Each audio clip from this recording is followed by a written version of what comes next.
It's actually the end of our cruise, but we're in such a rush we didn't record an intro, so we're going to record an intro now. Yeah. So it's not actually morning, but morning! So the story is, we moored above the Bosley flight on Monday, thinking it was going to open at 3 p.m. that day. It didn't open at 3 p.m. that day. They said it was going to be closed for another 3 days. Yeah, said Thursday. We would be going till Thursday, so... Which was fine. We weren't really in a rush. We didn't have any food, really. Well, we did. We had enough food, but we didn't have any fresh vegetables or anything, or fruit. Yeah. But we could last till Thursday. Yeah, which was so it was no big deal, and Tuesday night was the first of the presidential debates in the States, so I stayed up until 2 a.m. to watch that. It started at 2, you stayed up till about 4. I stayed up till about 4 because it was about 3:30 when it ended. And then you were... And let's just call it a poop show. Anyway. So we slept in this morning, and then at about 9:30... Oh, and last night we also noticed... Hello. Last night we also noticed that the water levels were well up. Oh yeah, like overflowing. The locks, the bywashes were running past the top lock and all the locks. Yeah. So I had a feeling that they might open the thing early. I had no faith that they'd open them. Yeah. So then very early at like 9 o'clock this morning or something. Yeah, which meant 4.5 hours after I'd gone to sleep. So well into my halfway through my sleep cycle, thinking there's no chance I'm getting up before noon. Knock, knock, knock, knock, knock. And she was quite persistent. She was quite an aggressive look. And we occasionally get people knocking on our boat to chat. So we just thought it was that. Yeah, so I jumped up, got dressed, figured I was sticking my head out to say hello to a viewer or something. But no, it's a lock keeper with a windlass and an attitude. I mean, good attitude, but she was just full of beans, ready to go. Assertive, she wanted to get people through the Yeah, and she's like, if you want to move, you're ready to move. If you just come down, cannot wake up. Okay, what? So we got ourselves to the top lock. I thought we were getting into a line, so I thought there was still a chance for breakfast and waking up and actually washing my face. And... Yeah, there was 4 or 5 boats waiting there. Yeah, but no, straight into a lock. The lock was open, and one guy was like, "You're next." Yes. We're like, really? And here comes the bluster. So this is a good time to end the intro. So yeah, here's the vlog. Yeah, here's the vlog. Enjoy.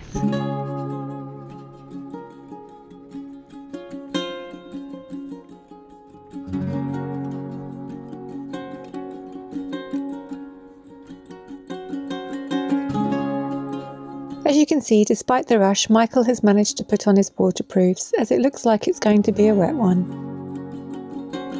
Most of these moorings are long-term private moorings, although there are some visitor moorings just before the lock next to the services. As the locks have been closed, a lot of boats are waiting to go down, and they were full when we arrived.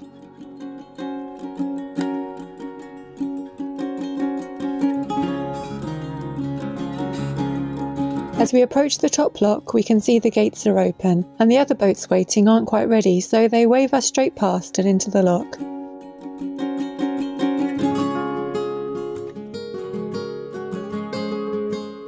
The lockkeeper opens the paddles to start the water dropping, and then sends me ahead to the second lock while she sees Michael through. It's actually a fairly deep lock at just over 9 feet. There are 12 locks in total on the Bosley flight, and they're actually the only locks on the Macclesfield Canal apart from the stop lock at Hall Green. They raise the canal about 110 feet over a distance of less than a mile. As the locks are much closer together from now on, I walk ahead to set the next one, while Michael starts to drop the water in this one. We make sure to open the paddles on both locks at the same time in a bid to save water. In theory, the water from the upper lock should fill the chamber in the lower lock. When I walk ahead, I of course check that no boats are coming up the flight, as if there were, it would make more sense for us to wait for them and raise the lock with a boat in it. There are no boats coming up, but the boat that started down the locks ahead of us is stuck in the pound. Their stern has become wedged on some kind of underwater obstacle, and they just can't get free. I walk back up to let our boat out, and once we're in the next lock, we go and see if we can help the stricken boat.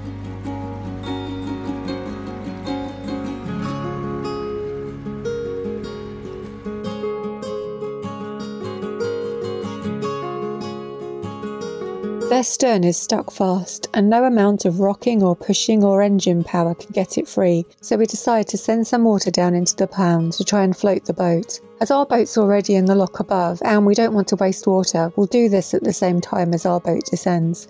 Hopefully one lock load will be enough. Success! The boat's now free. Michael helps them through the next lock and then refills it ready for us, so I can drive straight in and avoid any shallows in the pound.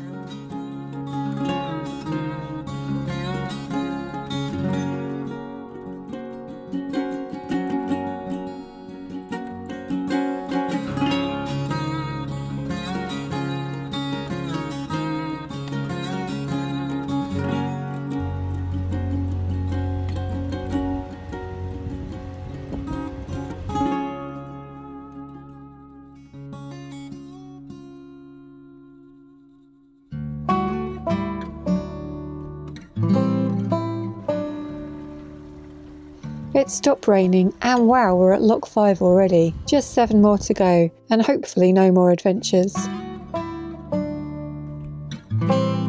All the locks on the Bosley flight have mitre gates at both ends, which means lots of back and forth across the lock to swing them. The flight was originally designed and built with side pounds to save water, although they're no longer in use. The side pounds are still visible and they're now used as overflow channels. The main pounds are pretty wide anyway, which allows them to hold more water.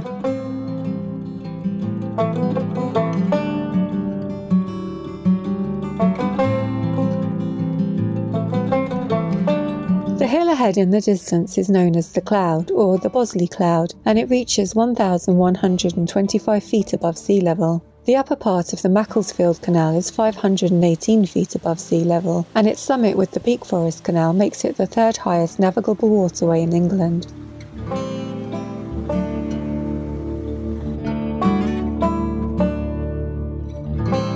Like most lock gates, these ones are a little leaky.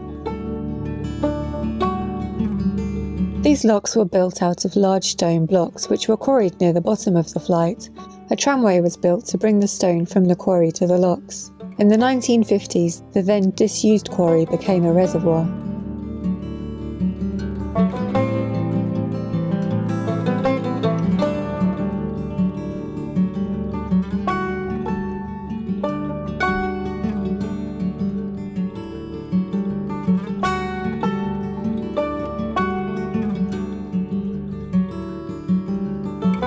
While we were stuck at the top of the locks waiting to come down, there were a fair few boats at the bottom waiting to come up, and here we finally meet the first one coming the other way. This means that we can leave the lock gates open and switch places with the other boat.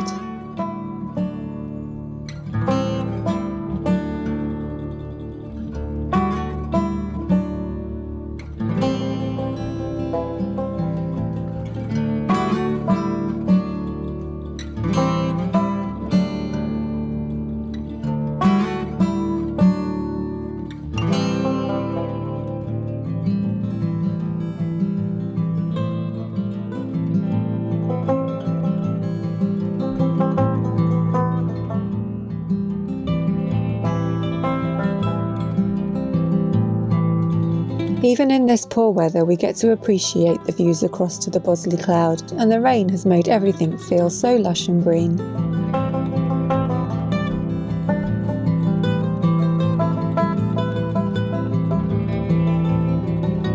I love that these locks all have footbridges, but I kind of wish they had handrails on both sides, as there's a long drop down to the water below.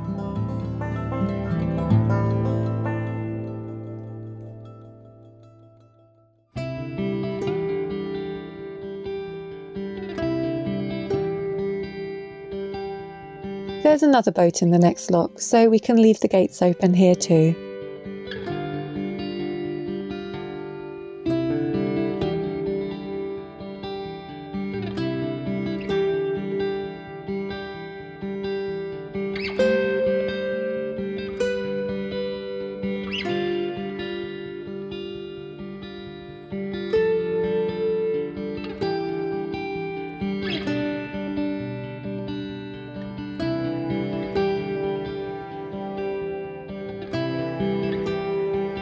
Here we get some help from one of the lock keepers that's assisting boats up the flight.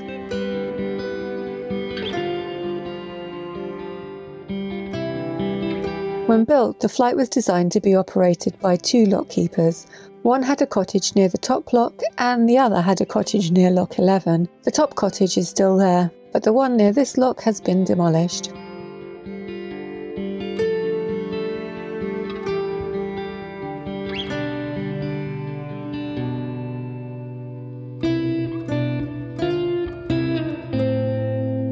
One more lock to go and another boat is coming up. I've said it many times before, but one of the best things about doing locks is all the people you get to meet and chat to along the way.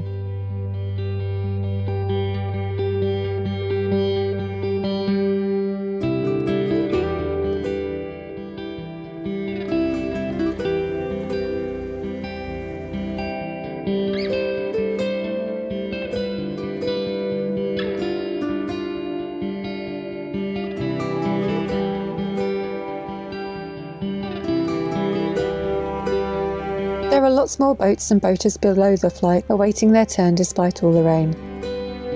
That's enough for us today though. Time to find a mooring and dry off.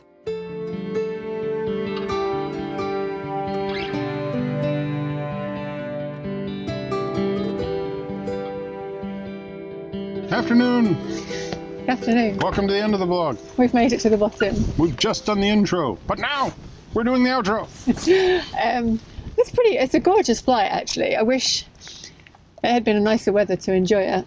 Yeah, I mean, tree-lined, lots of beautiful fields off to the side. Hills in the distance. Quite a significant descent, but at the same time, as you're descending, it's like you've got real views over the countryside everywhere. So that was really nice.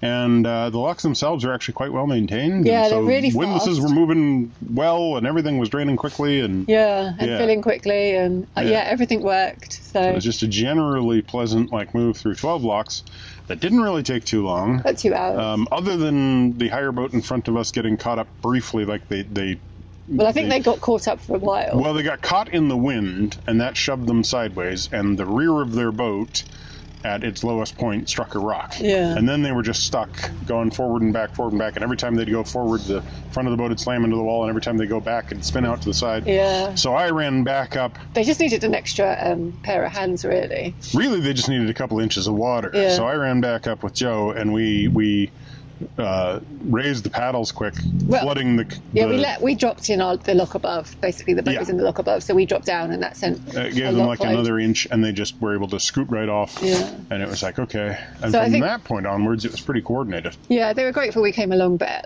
any boat coming along would have done the same, filled the lock. So. Yeah. And poor them, they've been stuck there since Sunday, I think. So. Yeah, it must suck to have a higher boat, though. Yeah, and just be stuck. And be basically stuck for several days while your meter runs down on your rental and you're not able to continue on. So. Although they had a good attitude. They said it was a good place to be stuck, and it is lovely here, so... Yeah. Well, they're on their way. We got down. We finally got down here, and you'd walked down, so I really didn't know what I was waiting for, but there's a massive embankment. The canal is sitting on this huge embankment. Over to the northish, I guess, is a really large railway viaduct. That won't come out on the camera. No, it's quite And there's a far viaduct just here. We're just about to go over a viaduct. Oh, goody. Yeah. So, aqueduct. Yeah, very pretty area with large drops off to the side. Nice place to moor up.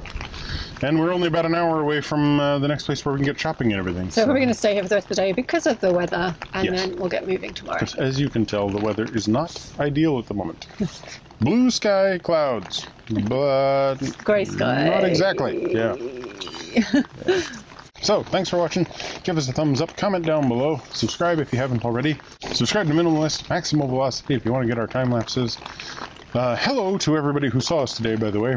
Yeah, lots of viewers. Yeah, lots and lots and lots of viewers. And if you want to get notifications, if they're still working, it's hard to tell. Click the bell, get the notifications. Cold, inside, go. Chimney up.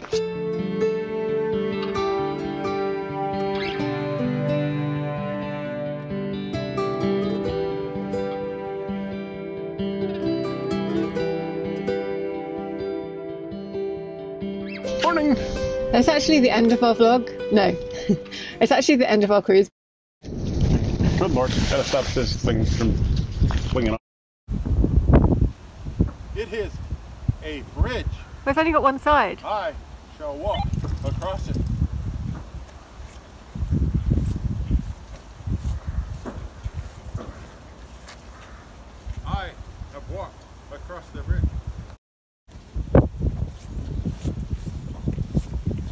thought you said you were going to do it less goofy.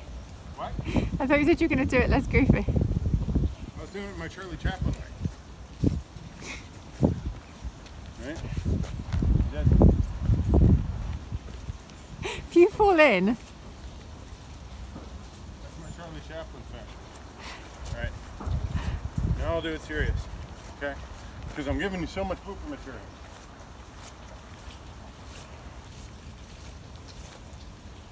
Michael, can you do it without doing a funny walk? Sorry? Can you do it without putting on a funny walk? That was no funny walk.